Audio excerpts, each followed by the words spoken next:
Nasib Jordan Ali sebulan putus dari Eva Manurung, penampilannya disorot.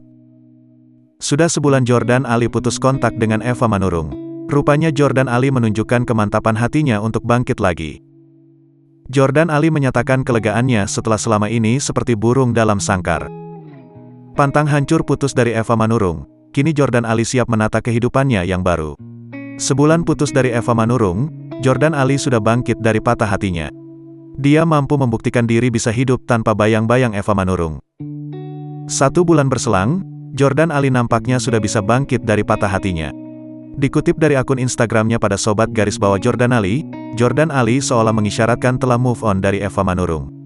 Jordan Ali tampak mengunggah potret dirinya tengah berpose di depan patung. Tak lupa ia mengenakan kacamata gelap sebagai pemanis penampilannya. Dalam keterangan unggahan, seteru Feby Carol itu menyinggung soal makna cinta. Cinta adalah ketulusan, bukan sebuah alasan. Cinta suci itu datang dari hati, bukan untuk disakiti, tulis Jordan Ali.